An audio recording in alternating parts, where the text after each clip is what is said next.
আসসালামু আলাইকুম সবাইকে। তোমাতে হারিয়ে যায় গল্পের 2 নাম্বার পার্ট। তো বেশি কথা না বলে চলুন গল্প শুরু করা যাক। ঘড়ির কাঁটায় এখন রাত 12:20। নিজের রুমের বিছানার এক কোণে বসে আছে চৈতি।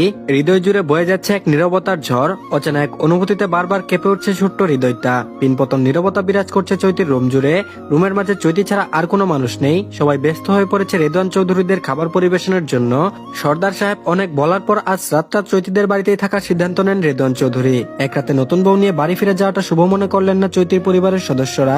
বসার ঘরে সোফায় বসে পান চিবোতে চিবোতে চৈতির দাদি বলে উঠলেন, মেলা রাত হইছে, এত রাইতে আমি আমার নাত্রীরে নিয়ে যেতে দিতাম না। বাসর ঘর সাজান লাগলে চৈতির ঘরে সাজাও। সোফায় বসে থাকা বয়স্ক মহিলার কথা শুনে বসা থেকে উঠে দাঁড়ালো প্রহন। কি বলে এই মহিলা, মাথা খারাপ নাকি? রাত্রি 11 হচ্ছে, এখনো সোফায় বসে বসে মোবাইলে কিছু একটা করছে প্রহন। তার পাশে বসে ঝিমোচ্ছে ইফতি সহ অন্যান্য কাজিনরা। চৈতির দাদি চৈতিকে বলছে, দেখো দাদুমণি, জামাইয়ে যা কইব সব চুপ কইরা শুনবি। রুমের ভেতর আইলেই সালাম করবি, একদম মাথা উঁচু কইরা তাকাবি না। চৈতি চুপ করে দাদির কথাগুলো হজম করলো, প্রত্যুত্তর করলো না। ফুলের পাপড়িরও দেখা নেই চৈতির রুমে। এত রাতে ফুলের দোকান খোলা থাকে না। সালমা বেগম রূপা আর সিফাকে সাথে করে বেরিয়ে যাওয়ার সময় চৈতির কানে কানে বলেছিল, কি উপহার দেয় দেখি ও ভাবিকে। চৈতি ফেলফেল করে চেয়ে রইল রূপার মুখের পানে। সালমা বেগম তাড়া দিলেন রূপাকে। দাদি শাশুড়ির ডাক শুনে চৈতির রুমের দরজার বাইরে থেকে বন্ধ করে দিয়ে চলে গেল রূপা। অনেক জোর করার পর চৈতির রুমের দরজা খুলে ভেতরে ঢুকলো প্রহন। নিজের উপর প্রচন্ড বিরক্ত সে। ছুটিতে বাড়িতে না আসলে বিয়েটা করতে হতো না। একবার যদি সিও স্যার জানতে পারেন যে একজন আর্মির ক্যাপ্টেন হয়ে বাল্যবিবাহ করেছেন, তাহলে চাকরিটা যাবে। এইসব হাবিজাবি ভাবতে ভাবতে প্রহনের চোখ পড়ল বিছানার উপর লাল শাড়িতে জড়িয়ে শুয়ে থাকা এক অপূর্ব কিশোরীর উপর। চুলগুলো ছাড়া, পাশে বালিশের উপর ছড়িয়ে আছে। ফ্যানের বাতাসে উঠছে অবাধ্য চুল। প্রহনের হঠাৎ করেই মনে হলো সে ঘামছে। ফ্যানের নিচে দাঁড়িয়েও কপালে বিন্দু বিন্দু ঘাম এমন অবস্থা টের পাচ্ছে। বিছানায় শুয়ে থাকা মানবী ঘুমিয়ে পড়েছে। সারাদিন চৈতির মনের উপর অনেক ঝড় বয়ে গেছে। ক্লান্ত ছিল সে। এত রাত অব্দি জেগে থাকার অভ্যাস নেই চৈতির। রূপা রুম থেকে বেরিয়ে যাওয়ার পর ওই বিছানায় গা এলিয়ে দিতে নিদ্রা এসে ভিড় জমায় চক্ষু দয়ে। এক পা দুপা করে ঘুমন্ত চৈতির দিকে এগিয়ে যায় প্রহন। চৈতির মাথার কাছে মেঝেতে হাঁটু গেড়ে বসে দৃষ্টি নিক্ষেপ করে চৈতির ঘুমন্ত মুখশ্রীর দিকে। ঘুমের ঘরে নড়ে উঠল চৈতি। হুঁশ ফিরল প্রহনের। বসা থেকে উঠে দাঁড়িয়ে চৈতির রুম থেকে বেরিয়ে সদর দরজা খুলে বাইরে চলে গেল। বসার ঘরে কেউ ছিল না বিধায় প্রহনকে বেরিয়ে যেতে দেখলো না কেউ। চৈতিদের গ্রামের কিছুই চিনা নেই প্রহনের। বাড়ি থেকে বের হয়ে বাগানের দিকে চলল সে। 2 হাত দিয়ে মাথার চুলগুলো শক্ত করে টেনে ধরে বিড়বিড় করে বলল, এই বাচ্চা একটা মেয়ের সাথে কি করে সংসার করব আমি? সংসার তো দূরের কথা, মানিয়ে নিতেও হিমশিম খেতে হবে। বসার মতো কিছু না পেয়ে বাগানের ঘাসের উপর বসে পড়ল প্রহন। সময় কি অদ্ভুত, 2 দিনের মতোই এক নিমিষে জীবনের মোড় ঘুরিয়ে দিল। এমন ভাবে বিয়ে করতে হবে ভুলেও ভাবিনি। একটা 15 বয়সী কিশোরীকে নিজের জীবনের সাথে জুড়ে নিলাম, যার জীবনটা সবে শুরু হতে যাচ্ছিল। আচ্ছা, আমাদের বয়সের পার্থক্য কত বছরের? আমার 25 বছর আর মেয়েটার 15। গুনে গুনে 10 বছরের ছোট আমার চেয়ে। এত পিচ্ছি একটা মেয়ে আমার বউ, ভাবা যায়? একটা দুষ্টমশা সেই কখন থেকে প্রহনের কানের কাছে গান গেয়ে যাচ্ছে। প্রহন যতবার ওই মশাটাকে মারতে যায়, ততবার ওই মশাটা হাত ফসকে বেরিয়ে যায়। বিরক্ত হলো সে। মনে মনে বলল, আব্বু আমাকে শেষ পর্যন্ত একটা পিচ্চির সাথে বিয়ে দিল, আর সেই পিচ্চি আরাম করে ঘুমিয়ে আছে, আর আমি বাইরে বসে বসে মশার কামড় খাচ্ছি। এটাই হলো আমার বাসর। রাতে চৈতির রুমের জানালাটা খোলাই ছিল। সূর্য যখন পৃথিবীকে আলোকিত করতে ব্যস্ত, আলোক রশ্মির মাধ্যমে ঠিক তখনই সেই আলোর কিছুটা জানালার ফাঁক দিয়ে প্রবেশ করে চৈতির রুমে। এত আলোর মাঝে ঘুম ভেঙে গেল চৈতির। পিটপিট করে চোখ মেলে তাকানোর চেষ্টা করতে চোখ জুড়ে নিদ্রায় আবারও ভিড় করার চেষ্টা করলো। তাদের ব্যর্থ করে দিয়ে 2 হাত দিয়ে চোখ কচলাতে কচলাতে শোয়া থেকে উঠে বসে চৈতি। নিদ্রার ভাব কাটিয়ে জানালার দিকে তাকালো। সন্ধ্যায় জানালাটা বন্ধ করতে ভুলে গিয়েছিলাম, যার জন্য ঘুমটা ভেঙে গেল। বিছানা থেকে নেমে পা রাখতে নিজের শরীর এলোমেলো কুচি ভাঁজ হয়ে কুচকে যাওয়া শাড়িটার দিকে দৃষ্টি পড়তেই গতকালকে সবকিছু মনে পড়ে গেল। বুকের বাপাসে ধক করে উঠলো হঠাৎ। পুরো রুমে চোখ বুলিয়ে নিল চৈতি। কাউকে দেখতে পেল না, অথচ রুমের দরজা খোলা। বিছানায় বসে পড়লো সে। বুঝে ওঠার চেষ্টা করলো রাতে কি হয়েছে। দাদু আর ভাবিরা চলে যাওয়ার অনেকক্ষণ পরে কাউকে আসতে না দেখে ঘুমিয়ে পড়েছিল সে। ঘুমের জন্য তাকিয়ে থাকা এক প্রকার কষ্টসাধ্য হয়ে গিয়েছিল। চৈতি আর কিছু ভাবলো না, আসলে তার ভাবতে আগ্রহী হলো না। তাই সে বসা থেকে উঠে মুখ ধোয়ার জন্য ওয়াশরুমে চলে গেল। সারা রাত নির্ঘুম কাটানোর জন্য চোখগুলো কেমন লাল হয়ে আছে প্রহনের। সর্দার সাহেব সেই ভোরে আজানের সময় উঠে মসজিদে চলে গিয়েছিলেন। রেদওয়ান চৌধুরীকে সাথে নিয়ে গিয়েছিলেন। বাগানের দিকটাই খেয়াল করেননি তারা। খেয়াল করলেই দেখতে পেতেন ঘাসের উপর শুয়ে আছে একজনের ছেলে এবং আরেকজনের একমাত্র জামাই। ব্যাপারটা বেশ লজ্জাজনক হতো প্রহনের ক্ষেত্রে। পাখির কিচিরমিচির শব্দে আর বেশিক্ষণ সেই জায়গায় থাকতে পারলো না প্রহন। পাঞ্জাবির পকেট থেকে মোবাইল বের করতে গেলে হাতের মুঠোয় বেরিয়ে আসে একটা ছোট্ট গয়নার বক্স। বক্সটা দেখে মনে পড়ে গতকাল রাতে মিসেস ইয়াসমিন তার হাতে ধরিয়ে দিয়েছিলেন নতুন বউকে দেওয়ার জন্য।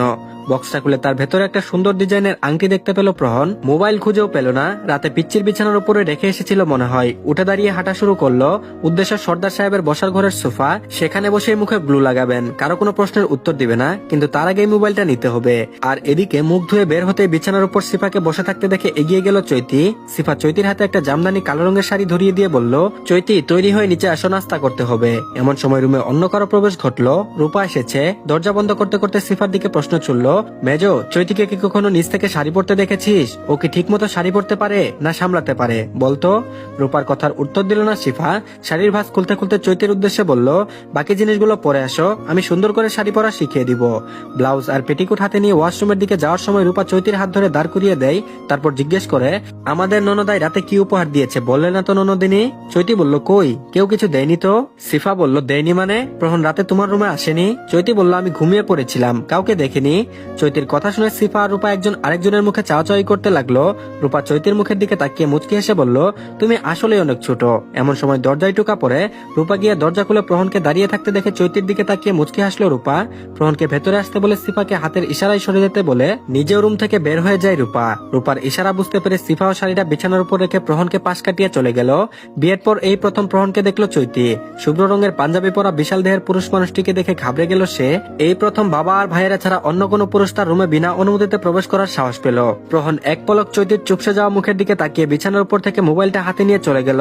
এত সময় এই মোবাইলটাকে খেয়াল করেনি কেউ। প্রহনের চলে যাওয়ার দিকে নিষ্পলক চেয়ে বিড়বিড় করে চৈতি বলে উঠল, উনি আমার স্বামী। আর এদিকে চৈতিকে দেখে প্রহনের বড় মামি বলে উঠল, নতুন বউ কালো রঙের শাড়ি পরে শ্বশুর বাড়িতে যাবে? লাল পের কালো রঙের শাড়ি পরিহিত কিশোরী চৈতিকে দেখে কিছুক্ষণের জন্য হৃদয়ের স্পন্দন থেমে গিয়েছিল প্রহনের। সামনে দাঁড়িয়ে থাকা চৈতির দিকে চোখ ফেরালো, বা হাত দিয়ে মাথার উপর চুলগুলো এলোমেলো করে সোফায় বসে পড়ল। জুনাইদা চৈতির ডান হাতটা শক্ত করে চেপে ধরে বললেন, রুমে চল, বিয়ের শাড়িটা পরিয়ে দিই। মায়ের দিকে এক নজর তাকিয়ে চোখ নামিয়ে ফেললো চৈতি।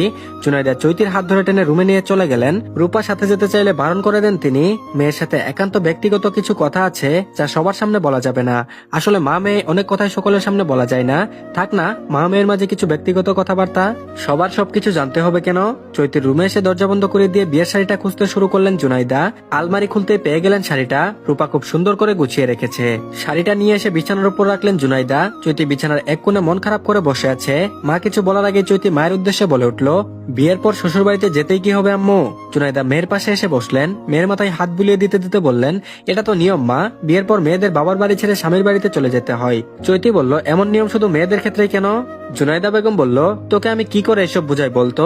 আচ্ছা বাদ দে এসব, আমি কি বলি শুন। একটা মেয়ের যখন বিয়ে হয়ে যায় তখন তার দুটো পরিবার হয়, একটা তার শ্বশুর বাড়ির লোকজনকে নিয়ে, আরেকটা তার বাবার বাড়ির লোকজনকে নিয়ে। জুনাইদার এসব কথায় কিছুটা বিরক্ত হলো চৈতি। কথাগুলো শুনতে ভালো লাগছে না তার। মেয়ের মুখের ভাবভঙ্গি দেখে মুচকে আসলেন জুনাইদা। কথা ঘোরানোর জন্য বলে উঠলেন, আমার চঞ্চল হরিণীর নাই কন্যা, আপনি আজ এত শান্ত হয়ে গেছেন কেন বলুন তো? মায়ের কথা বলার ধরন দেখে হেসে উঠল চৈতি। গতকাল থেকে মেয়েকে হাসতে দেখেনি জুনাইদা। মেয়ের মুখের হাসি দেখে প্রাণটা যেন জুড়িয়ে গেল এক নিমিষে। মেয়ের কপালে চুমু খেয়ে আদুরে গলায় বললেন, এইভাবে হাসি খুশি থাকবি সবসময়। বিয়ে দিয়ে দিয়েছি বলে এই নয় যে পর করে ফেলেছি। তোর জন্য ভালোবাসাটা আমাদের কখনো কমবে না মা। মায়ের কথা শুনে মলিন হেসে চৈতি বলল, তাহলে এত জলদি বিয়ে দিয়ে দূরে সরিয়ে দিলে কেন? জুনাইদা একটা দীর্ঘশ্বাস ফেললেন। মেয়েটা অনেক কঠিন প্রশ্নের সম্মুখীন করে ফেলেছে তাকে। মেয়ের এত প্রশ্নের উত্তর কি করে জবাব দেবেন তিনি? জুনাইদা বেগম বললেন, তোর জীবনটা সুন্দর করতে হবে রে মা। এখন থেকে রিফাতের দৃষ্টির আড়ালে লুকিয়ে ফেলতে হবে তোকে। ছেলেটা যে অনেক খারাপ, একটা পরিচয় লাগে তো তোর। চৈতি বলল, কিসের পরিচয়? আমি তোমাদের মেয়ে, সর্দার পরিবারের একমাত্র ছোট মেয়ে চৈতি সর্দার, এটা কি আমার পরিচয় নয়? জুনাইদা বেগম বললেন, চুপ কর চৈতি, আর একটা কথাও না। আমরা যা করেছি সব তোর ভালোর জন্য করেছি। এখন না হলেও একদিন না হয় একদিন ঠিকই বুঝবি, মিলিয়ে নিস তখন। চুপ হয়ে গেল চৈতি। আর একটা কথাও বাড়ালো না। যা হচ্ছে হোক, আটকানোর ক্ষমতা নেই তার। জুনাইদা চৈতিকে লাল শাড়িতে সাজিয়ে দিয়ে ব্যস্ত হয়ে পড়লেন। আর এদিকে ইফতি বলল, কিরে ভাই, ফার্স্ট নাইট কেমন কাটলো তোর বল? ইফতির কথা শুনে মাথা তুলে ইফতির দিকে তাকালো প্রহন। তারপর বলল, দেখ ভাই, মন মেজাজ এখন কোনোটাই ভালো নেই, উল্টাপাল্টা কথা বলে রাগাবি না আমাকে। ইফতি বলল, তবে যাই বলিস না কেন, তোর কিশোরী বউটা কিন্তু অনেক জোশ। আমি যদি তোর জায়গায় থাকতাম, বিয়ে করতে পেরে অত জেদ ধরে বসে থাকতাম না। ইফতির বলা কথাটা কর্ণ করে যেতে রাগে শরীর গিজগিজ করে উঠলো প্রহনের। ইফতিকে ঠাটিয়ে কয়েকটা চর মারতে পারলে শান্তি লাগতো। নিজেকে সামলিয়ে বসা থেকে উঠে বেরিয়ে গেল প্রহন। আর এদিকে মেয়ের বিদায়ের সময় সর্দার সাহেব চৈতির হাত ধরে প্রহনের হাতে তুলে দিয়ে কান্না ভেজা কণ্ঠে বলেছিলেন, ছোট থেকে খুব বেশি আদরে বড় করেছি আমার কলিজার টুকরা মেয়েকে। আমার সেই যত্ন করে বড় করা সোনার টুকরাকে তোমার হাতে তুলে দিলাম। সারা জীবনের জন্য আমার মেয়েকে সুখে রেখো। প্রত্যুত্তরে কি বলা উচিত তা মাথায় আসছে না প্রহনের। প্রহন মনে মনেই বলল, এতই যদি আদরের মেয়ে হয় তাহলে এত অল্প বয়সে বিয়ে দিলেন কেন? মনের কথা মনেই থেকে গেল, মুখ ফুটে আর বেরিয়ে আসতে দেয়নি প্রহন। কিছু প্রশ্নের উত্তর নিজেকেই খুঁজে বের করতে হবে। তখন ওই হঠাৎ মনে পড়লো, বেশি সুন্দরী দেখে কি এত তাড়াতাড়ি বিয়ে দিয়ে দিল? আবার মনে হলো, না, এর চেয়ে তো কত সুন্দরী আছে, হয়তো অন্য কোনো কারণ। ব্যাপারটা নিয়ে আর বেশি ঘাটাঘাটি করলো না প্রহন। সর্দার বাড়ির যখন সবাই চৈতিকে বিদায় দিতে ব্যস্ত, তখন চৈতি অবাক হয়ে আছে শুধু সবাইকে দেখতে। খারাপ লাগছে খুব, এই প্রথম নিজের চোখে বাবাকে কান্না করতে দেখলো চৈতি। সবার চোখে আজ শ্রাবণের ধারা, অথচ জ্যৈষ্ঠের রোদের মতো ঝলমল করা মেয়েটার চোখে যে আজ শ্রাবণের ধারা নামার জন্য বেকুল হয়ে ছটফট করছে, সে খবর কেউ রাখে? কেউ না। প্রিয়জনকে ছেড়ে যাওয়ার মুহূর্তগুলো ভীষণ বিষাদে ঘেরা থাকে। ছোট থেকে যাদের সাথে পথ চলা শুরু, হঠাৎ করে মাঝপথে নতুন অতিথিদের সাথে জীবন পথ চলতে হয়, কি অদ্ভুত নিয়ম। তো ধন্যবাদ সবাইকে। পরবর্তী পার্টের লিঙ্ক